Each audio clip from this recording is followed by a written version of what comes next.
తల్లిదండ్రుల ప్రేమను కూడా మరిపించే మీ ప్రేమానురాగాలకు దూరమయ్యాను. అందుకే మీ మాటని కాదనలేక అవినాష్ గారిని పెళ్లి చేసుకోలేక విషం తాగాను. అనవసరంగా భార్గవి దగ్గర పెళ్లి ప్రస్తావన తెచ్చి తనని బాధ పెట్టానేమోనని నా మనస్సాక్షి నన్ను కృంగదీస్తూనే ఉంది. అవునండి, మనం తప్పు చేశాం. భార్గవి మనసు తెలుసుకోకుండా మనం తొందరపడ్డాం. ఏదైనా సాధించాలంటే అది ఒకరి వల్ల ఏది కాదు, సమిష్టి కృషితోటే సాధించగలుగుతాం. అందుకే ఈ కంపెనీలో కీలకమైన బాధ్యతలు వహిస్తున్న మీ అందర్నీ ఇక్కడికి ఆహ్వానించాను. ఎంత తెలివైన దానివి కాకపోతే అవినాష్ లాంటి కోటీశ్వరుని బుట్టలో వేసుకొని నీ మాయలో పడేటట్లు చేసుకుంటావు. వైజయంతి గారు ఊరుకునే కొద్దీ ఎక్కువగా మాట్లాడుతున్నారు. అసలు అనుబంధాల విలువ మీకేం తెలుసు?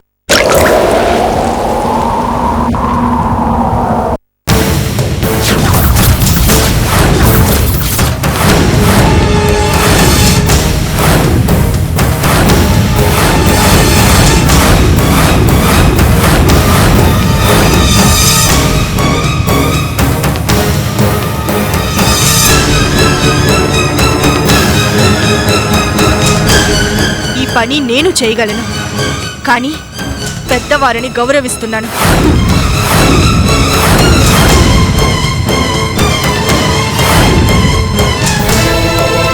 అయినా పెద్దవారయ్యుండి కూతురికి బుద్ధి చెప్పి తన కాపురం నిలబెట్టాల్సింది పోయి కూతురు లాంటి నా మీద లేనిపోని అపవాదులేస్తారా? మీకు సిగ్గుగా లేదు? ఏంటి అపవాదులా?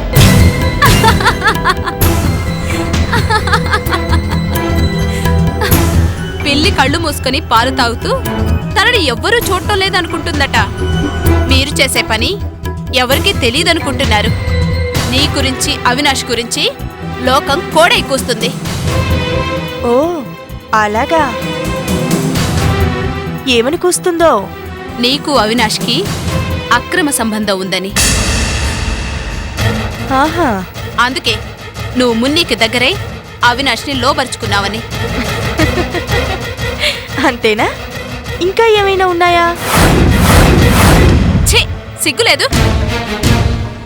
ఒక పెళ్ళానికి దూరమైన మగాడు, మొగుడికి దూరమైన పెళ్ళాం కలిసి ఒకే ఇంట్లో ఉన్నారంటే నువ్వే కాదు, ఈ ప్రపంచంలో నీలాంటి వాళ్ళందరూ ఇలాగే ఆలోచిస్తారు.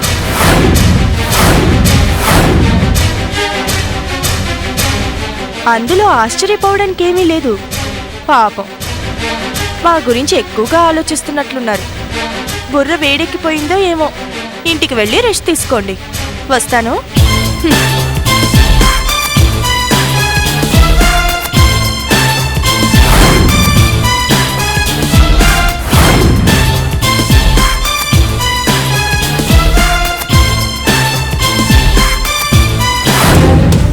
తీసుకుంటానే, రెస్ట్ తీసుకుంటాను.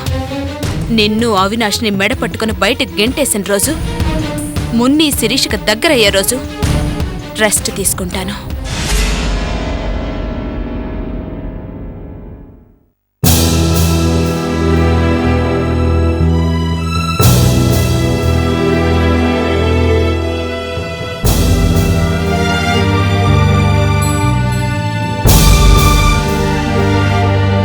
కట్టుకున్న మొగుడిని అక్కకు వదిలేసి పరాయి మగాడిని వల్లో వేసుకొని ఏకంగా అతనితో కాపురమే మొదలుపెట్టావే.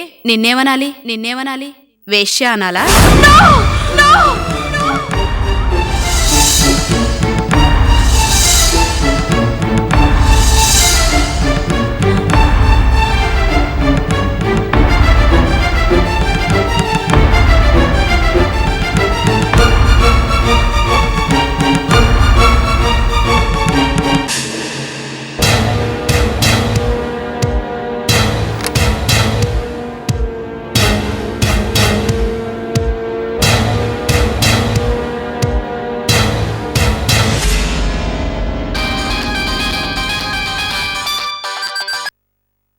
హలో బాబాయ్, నేను భార్గవిని మాట్లాడుతున్నాను. చెప్పమ్మా. అవినాష్ మా పెళ్లికి ఒప్పుకున్నాడా? ఇప్పుడు అదెందుకమ్మా? చెప్పండి బాబాయ్, ఇప్పుడు అది నాకు చాలా అవసరం.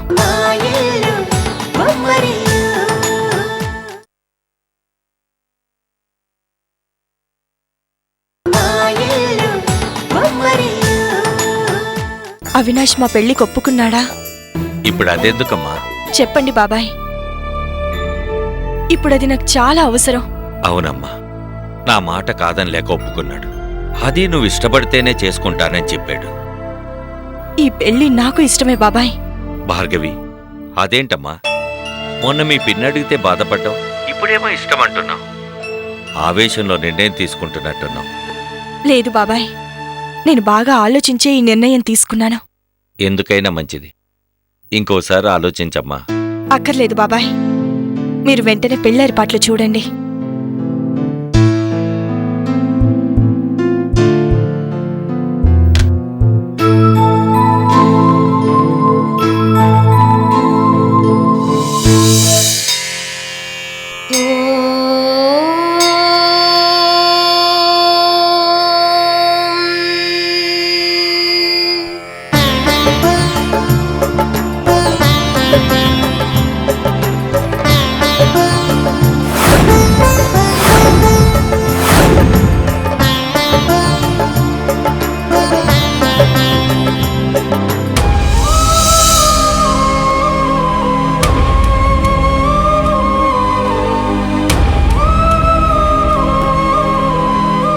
అమ్మా భార్గవి, పెళ్లి ప్రస్తావన వినగానే నువ్వెంతో అప్సెట్ అయ్యావు.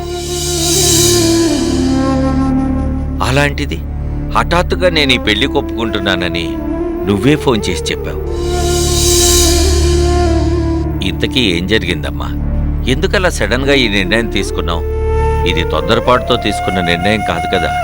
లేదు బాబాయ్, నేను బాగా ఆలోచించే ఈ నిర్ణయం తీసుకున్నాను. ఈ ప్రపంచంలో నా గురించి ఆలోచించేవాళ్ళు మీరు కాక ఇంకెవరున్నారు చెప్పండి? మీరు ఏ విషయాన్నైనా 1కి 10 సార్లు అన్ని కోణాల్లో ఆలోచించి గాని ఏ నిర్ణయం తీసుకోరు. అందులోనూ నా విషయంలో ఎట్టి పరిస్థితుల్లోనూ మీరు తొందరపడరు.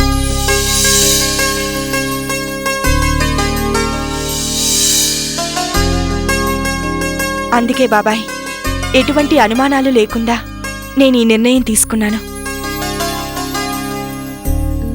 భార్గవి, ఈ పెళ్లి గురించి నీతో మాట్లాడటానికి ముందు నీతో ఎలా చెప్పాలా అని ఆయన ఎంతగా మదనపడ్డారో తెలుసా?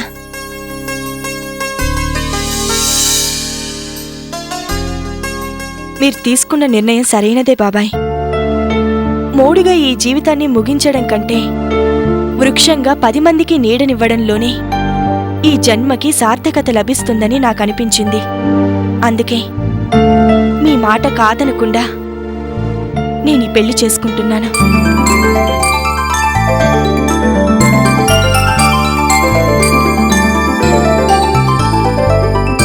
అమ్మ భార్గవి,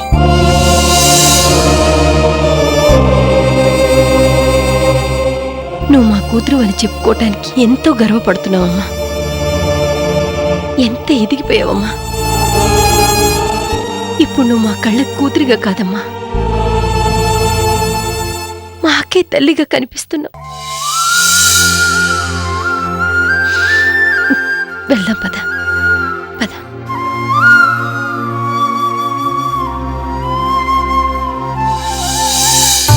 లక్ష్మీ క్షీర సముద్రరాజతనయాం శ్రీరంగధామేశ్వరీం దాసీభూత సమస్తదేవనితాం లోకైకింకురాం లోకైక దీవాంకురాం శ్రీమన్మందకటాక్షలబ్ధ విభత్ బ్రహ్మేంద్ర గంగాధరాం తాం త్రైలోక్యపురీం సరసిజాం వందే ముకుంద ప్రియాం సర్వమంగళమాంగళ్యే శివే సర్వార్థసాధికే శరణ్యే త్రయంబకే గౌరీ నారాయణే నమోస్తుతే.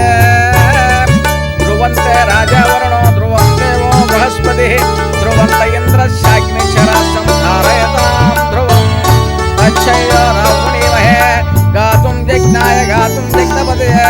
ఓం దైవీ స్వస్తిరస్పునః స్వస్తిర్మానుషేభ్యః ఊర్ధ్వం దిగాతు భేషజం.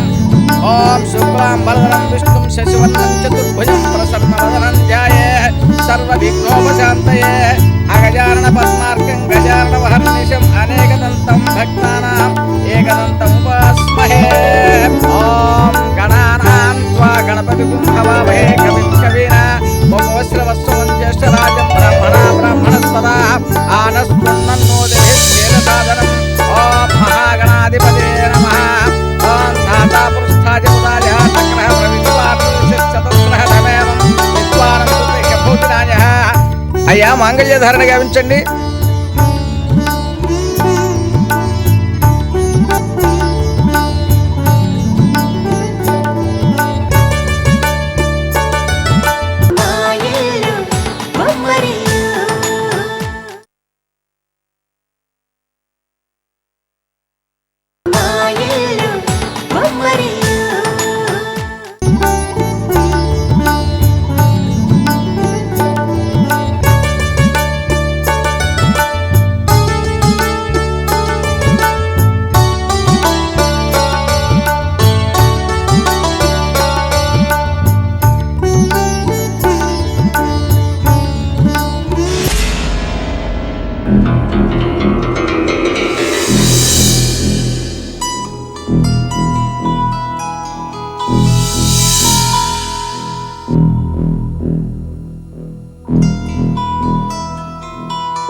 శతమానం భవతి శతాయు పురుష శతేంద్రియ ఆయుష్యేంద్రియే ప్రతిష్టతి.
దీర్ఘాయుష్మాన్ భవ.